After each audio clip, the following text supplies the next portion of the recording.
Gen Z protest की वजह से पूरा नेपाल जल उठा और एक सत्ता परिवर्तन हो गया, संसद भवन में आग लगा दिया गया।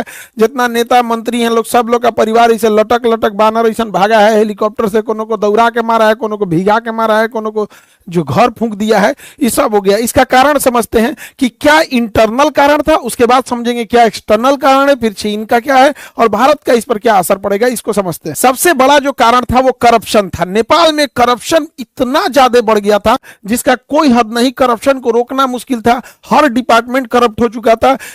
चाइना के सहयोग से जो एयरपोर्ट बन रहा था उसमें 1400 करोड़ का घोटाला हो गया, ललिता निवास में घोटाला हुआ, गिरी बंधु में हो गया 54,000 करोड़ का घोटाला हुआ, और ओरिएंटल में हो गया 13,000 करोड़ का घोटाला, कोऑपरेटिव सोसाइटी में इसके लगभग 70,000 करोड़ का घोटाला हुआ। इसका मेडिकल हेल्थ इंफ्रास्ट्रक्चर एकदम पीछे है नेपाल का, एमआरआई और ये जो बड़े बड़े जो ये मशीनें हैं उसकी उपलब्धता एकदम नेपाल में कम है। आर्म्स डील में बरेटा कंपनी से जो आर्म्स जिसका दाम था उससे 4 गुना रेट में दलाली में खरीद के लाया सब। पतंजलि को जो जमीन विवाद हो गया पतंजलि से कर लिया सब, यहाँ पर चाय का गोदाम कमर्शियलाइजेशन के लिए बेच दिया। इतना भयानक करप्शन हुआ और जिस कारण महंगाई बढ़ गई, छोटी सी छोटी चीजों के लिए महंगाई इतनी बढ़ गई थी कि बच्चे जो स्टूडेंट थे जो नॉर्मल ग्रेजुएशन करते थे, बीए बीए सीए लोग, इन लोग को अपनी फीस भरने के लिए पार्ट टाइम जॉब करना पड़ गया। इतनी महंगाई बढ़ गई थी और लोग जॉबलेस हो गए थे और खाली मतलब एक पुरुष का खाली बेरोजगार इंसान बड़ा खराब जिंदगी होती है। आसमान थूकता है, जमीन गाली देती है, उसको लगता है अपना जीवन बोझ हो गया है। खाली जेब जो होता है ना ये बड़ा दर्दनाक होता है, बड़ी भारी होता है खाली जेब। तो इससे नेपाल का युवा परेशान था, एकदम परेशान था नेपाल का युवा। नेपाल के युवाओं को विदेश जाकर नौकरी करना पड़ता था, विदेश में आके शेफ का नौकरी। अभी आप भारत में देखिए चाउमीन मोमो, ये लोग ऐसे इंडिया में फेमस है कि नेपाली जो शेफ होते हैं चाउमीन और मोमो बड़ा अच्छा बनाते हैं। यहाँ से बेचारे काम करके विदेशी रेमिटेंस भेजते थे अपने देश में और उन पैसों से नेताओं के बच्चे अय्यासी करते थे। नेपाल की जो यंग जनरेशन थी सोचिए कितनी मुसीबत में होगी कि युद्ध के दौरान वो लोग यूक्रेन से लड़ने के लिए रसिया में भर्ती हो गए और रूस ने उन्हें 20-25 दिन की ट्रेनिंग दिया, हथियार थमा के भेज दिया यूक्रेन से लड़ने के लिए और वहां वो लोग शहीद हो गए थे, उनका घर परिवार उजड़ गया। इतना भयानक वहां बेरोजगारी का आलम था।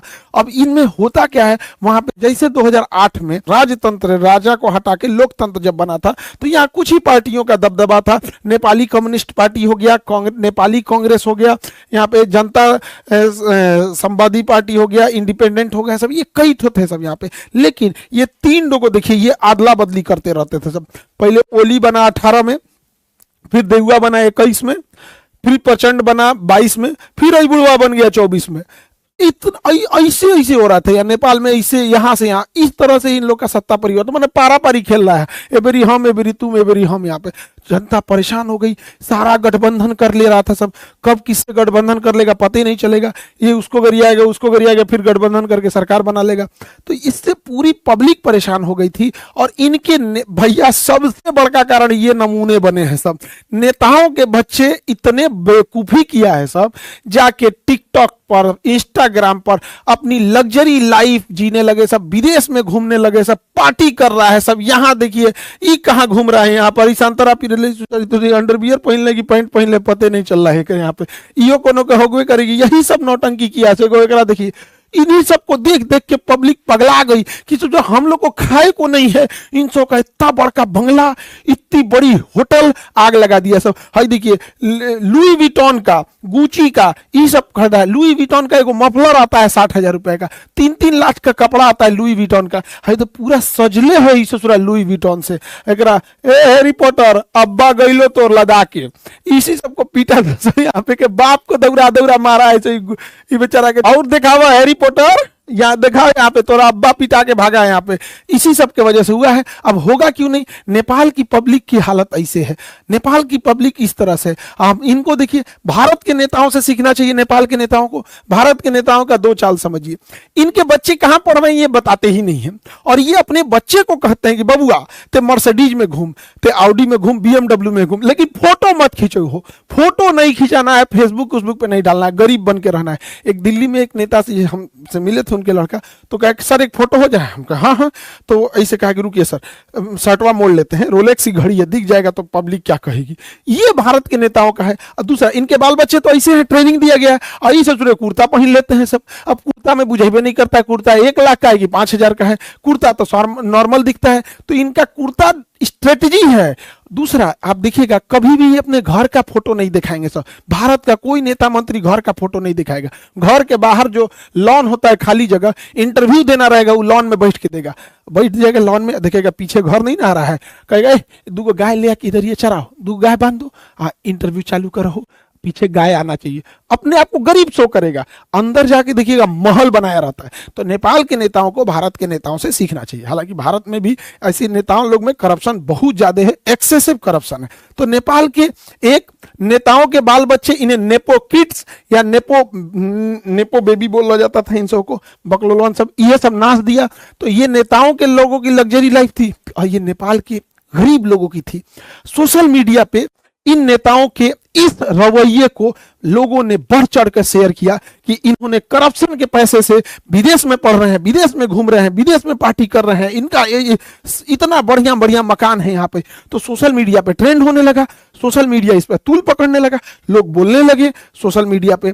अब नेपाली सरकार ने सोशल मीडिया वालों से कहा कि आप इस पे ग्रीवांस ऑफिसर नियुक्त करो। उन्होंने नहीं नियुक्त किया तो 1 हफ्ता का वार्निंग दिया, और नहीं पूरा किए तो इस सब ने बैन कर दिया। जब बैन किया सोशल मीडिया को, तो जब सोशल मीडिया बैन हो गई, टिकटॉक को छोड़ के सबको बैन कर दिया, क्योंकि टिकटॉक ने अपना ग्रीवांस अधिकारी नियुक्त कर दिया था। लेकिन इन लोगों को लगा कि टिकटॉक चाइना का है, उसको बैन नहीं किया, टिकटॉक पे बैन नहीं किया, बस उसी पे लोगों ने डेट डिसाइड किया कि इस दिन चलना है नेपाल पे, धावा बोलना है, और पूरा भीड़ लगा दिया। इन लोगों का कहना था करप्शन को बैन करो, सोशल मीडिया को नहीं। Ban corruption, not social media. क्योंकि सोशल मीडिया को बैन क्यों करेंगे? क्योंकि ये यंग जनरेशन है, स्टूडेंट है, स्टूडेंट्स बेचारे प्रोटेस्ट करने आए थे, एक बड़ी संख्या में स्टूडेंट प्रोटेस्ट करने आए थे। उनका कहना है कि भैया सोशल मीडिया केवल रील देखने के लिए थोड़ी है। इस सोशल मीडिया पे वीडियो कॉन्फ्रेंसिंग होती है, बहुत सारी मीटिंग हो जाती है, बहुत सारे बिजनेस सोशल मीडिया पे चलते हैं, मार्केटिंग होती है, इस पे एडवर्टाइजमेंट चलते रहते हैं। आजकल नेपाल में बहुत सारे लोग विदेश में काम करते हैं, तो विदेश में नॉर्मल नंबर नहीं लगता है, तो लोग व्हाट्सएप कॉल कर लेते हैं, ये इसमें दिक्कत आने लगा। बहुत सारे लोग नेपाल में क्लास करते हैं, उनके भी वहां के टीचर होंगे लोग, वो लोग पढ़ाते होंगे अपना अपना वहां पे, तो सारी चीजें बाधित हो गई। इसी को लेकर प्रोटेस्ट हो गया। प्रोटेस्ट बहुत बड़ी संख्या में था। यहाँ पे अगर ध्यान देंगे तो यहाँ पुलिस इनको रोक रही थी, तब तक ससुरा किसी ने आदेश दिया ऊपर से, प्रधानमंत्री के यहाँ से, कि इनको गोली मारो। और जानते हैं इन्होंने क्या किया? एकदम माथा पे गोली मारे हैं सब। इन बच्चों को स्कूल यूनिफॉर्म पे माथा पे गोली मारा सब। अब जब यहां गोली मारिएगा, ये तरीका गलत है। लोकतंत्र में भीड़ को शांत करने के लिए अन्य तरीके भी होते हैं। ये बात है कि हाँ, हर चीजों को हम लोग जबरदस्ती नहीं मना सकते, लेकिन वाटर कैनन होता है, आंसू गैस के गोले होते हैं। जब चीजें हद से पार हो जाती है तो पैर पे गोली चलाया जाता है, कई बार रबड़ बुलेट चलाए जाते हैं, एकदम एक्सट्रीम हो जाता है तो पैर पे गोली चलाया जाता है। उसके बाद भी कारण बनाना पड़ता है कि हमने ये सब कर दिया, तब लास्ट में इस तो पूरा सीधे गोली मारा सब, यहाँ पे एकदम हेड शॉट मारा।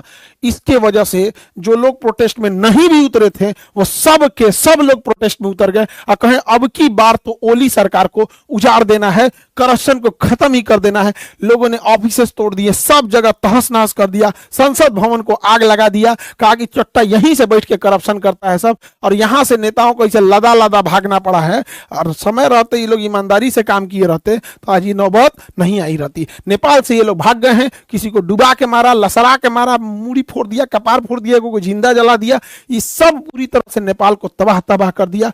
नेपाल में एक हामी नेपाल करके एनजीओ था जो भूकंप के समय मदद कर रहा था।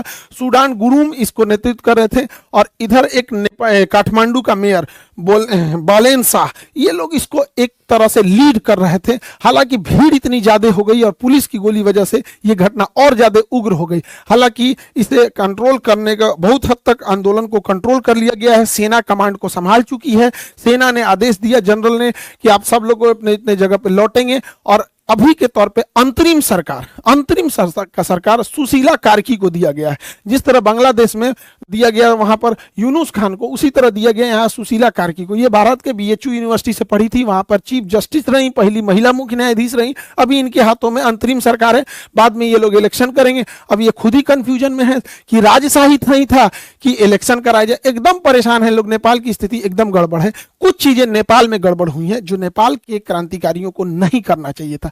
पहला कि इन्होंने सुप्रीम कोर्ट की बिल्डिंग जला दी, उसमें सारे डॉक्यूमेंट जल गए। कौन नेता करप्ट था ये भी खत्म हो गया। कोई ठीक नहीं, ससुरा नेतवे जलवा दिया होगा सब कि बाकी में नया सरकार आएगी तो हमारा फाइल निकलवाएगी, जल गया यहाँ पे। दूसरा गलती क्या कि इन्होंने जेल तोड़ के 13,000 से ज्यादा कैदियों को रिहा कर दिया। अब जो कैदी रिहा हुए हैं सब, भारत में आने का तो वीजा नहीं मिलता है, उसको पूरा भारत में घुस जाएगा सब। अगर भारत में नहीं भी घुसा सब तो कैदी था सब ने, उसको नहीं छोड़ाना चाहिए। हाँ, राजनीतिक कैदी रहते तो समझ में आता है, क्रिमिनल्स को काहे छोड़ा दिए। यहाँ पे पुलिस ने मास सरेंडर किया, लोग पुलिस को मारे। पुलिस तो खैर करप्शन कर, गोली चलाएंगे लोग तो पब्लिक छोड़ देगी, माथा पे गोली चलाएंगे पुलिस, उसके बाद कहेंगे भाई आदेश आ रहा है तो आप हवाई फायरिंग कीजिए, आंसू गैस मारिए, मारेंगे गोली तो पिटाएंगे कहीं नहीं, पिटा गए यहाँ पे। लेकिन इससे भारत को क्या हुआ, भारत को एक लॉस लगा। अनस्टेबल नेपाल कभी भी भारत के लिए ठीक नहीं है। दूसरा, भारत सरकार अभी काला पानी लेपुलेख विवाद चल रहा है, आप अब नेक्स्ट वीडियो उस पर बना देंगे ताकि आप लोग को ज्यादा क्लियर समझ में आ जाए। लेकिन एक बड़ा दुख के साथ ये कहना पड़ता है ना, नेपाल भाइयों लोगों को भी समझना चाहिए, एक ऐसा ट्रेंड बन गया है नेपाल में, हम लोग जान भी दे देंगे ना तो नेपालियों को लगेगा कि भारत हम लोग के लिए खिलाफ है। उनको चाइना ही अच्छा लगता है। हम लोग को क्या ही कर सकते हैं उन लोग के लिए, नेपाल के लिए क्या नहीं किए हम लोग। लेकिन उनको नेपालियों के दिल में बैठा है कि भारत ही खराब है। यहाँ पे ऐसा नहीं करना चाहिए। हमारा रोटी और बेटी से रिश्ता है। हमारे यहाँ आज भी शादियां बिहार नेपाल और बिहार यूपी जो एरिया सटता है वहां से हो जाती है।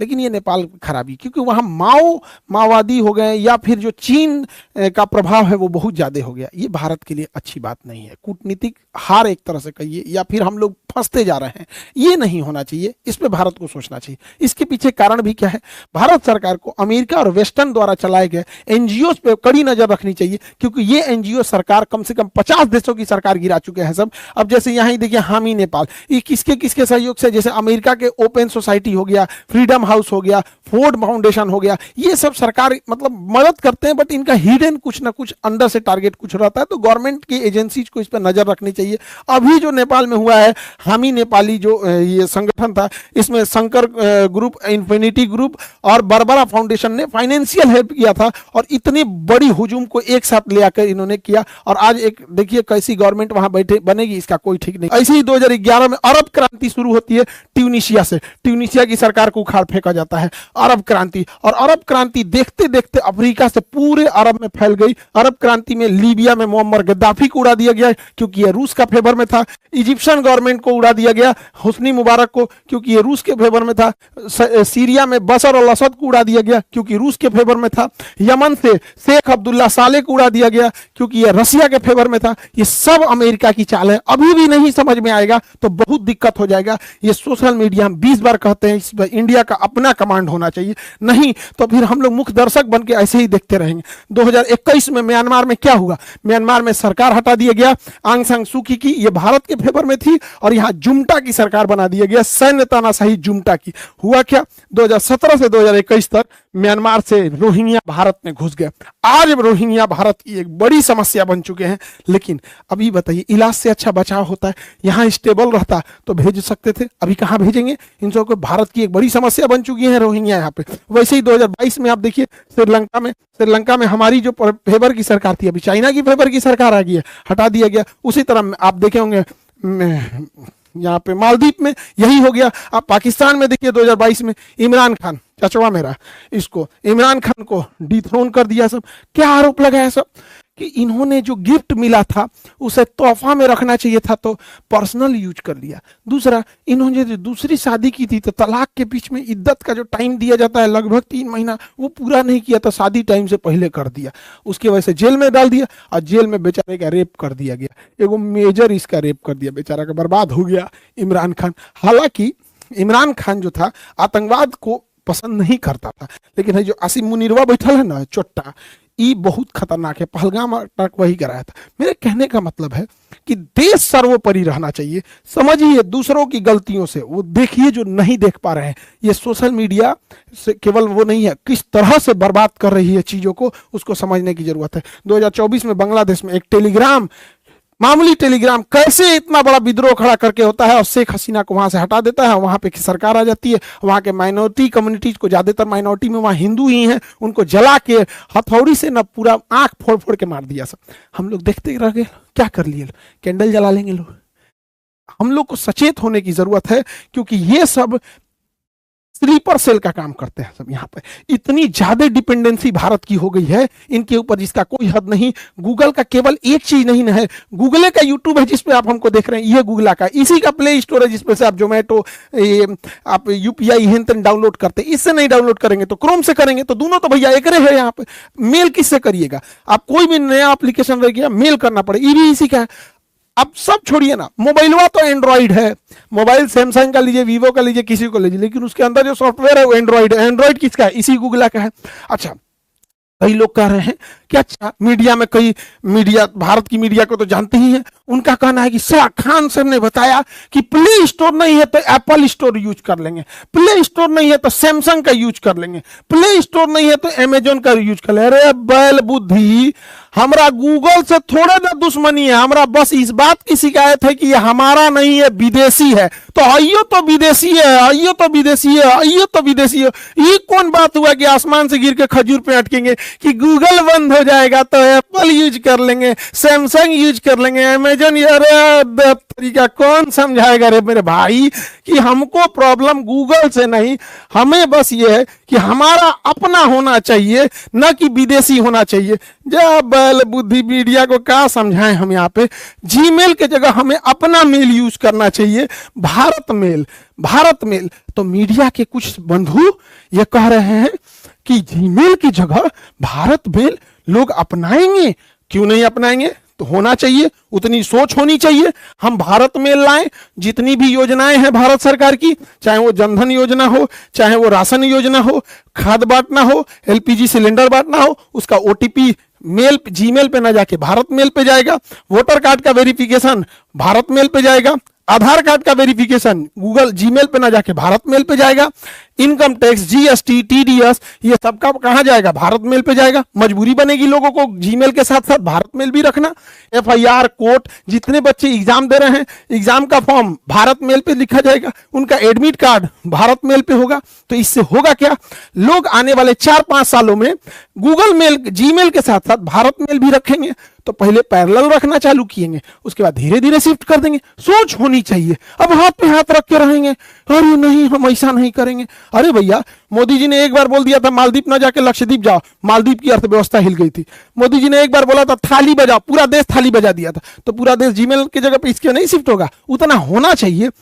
अजीब हाल है भैया, देश प्रेम बड़ा होता है, सरकार प्रेम नहीं, दोनों में अंतर होता है यहाँ पर। तो देश सर्वोपरि होना चाहिए। हमारा झुकाव जाति, धर्म, राजनीति, पार्टी से ऊपर उठ के हमारा झुकाव देश के प्रति होना चाहिए। हम यहाँ भी कहते हैं कि हमारा खुद का एप्लीकेशन है खान ग्लोबल स्टडी, जिसपे 15 मिलियन बच्चे पढ़ते हैं। एप्लीकेशन, यूट्यूब नहीं, एप्लीकेशन, वो एप्लीकेशन प्ले स्टोर पे। यदि भारत सरकार अपना भारत प्ले स्टोर बनाती है, हम पहले शिक्षक होंगे कि हम इस 15 मिलियन को छोड़कर उस पर चले जाएंगे, क्योंकि यह हमेशा हम लोगों को ब्लैकमेल करता है कि 30% एक्स्ट्रा चार्ज लेंगे।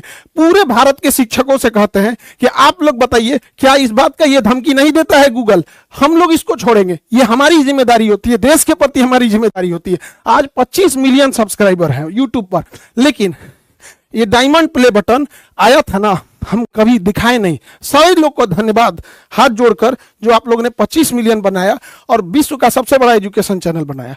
लेकिन जब ये डायमंड प्ले बटन आया ना, इतना खुशी होता। अगर इसके बीच में अगर भारत का रहता तो अशोक चक्र बना रहता, अशोक स्तंभ बना रहता।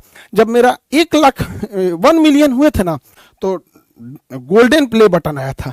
तो पापा को हम दिखाए ना, तो पापा बोले कि कितना अच्छा रहता है।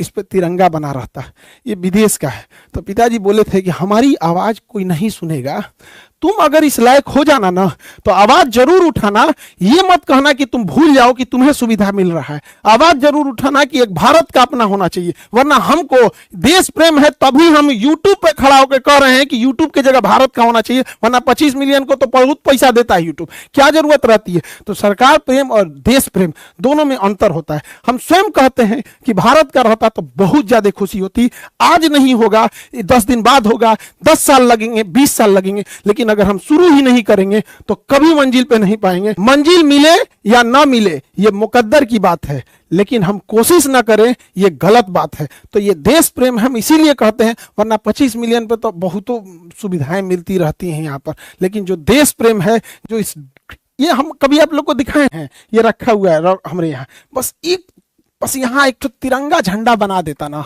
इस डायमंड प्ले बटन पे, 4 चांद लग जाता है इस डायमंड प्ले बटन पे। लेकिन क्या कीजिएगा, कुछ दिन होगा कोई ना कोई लोग कहेगा, मीडिया वाला कह रहा है कि खान सर पागल हो गए यहाँ पे, अपन गूगल और यूट्यूब बनाने के लिए कह रहे हैं। कभी ना कभी तो सुनेंगे, मोदी जी से उम्मीद है कि जरूर करेंगे, नहीं तो देश को अनस्टेबल कर देंगे सब ये सब विदेश वाले सब।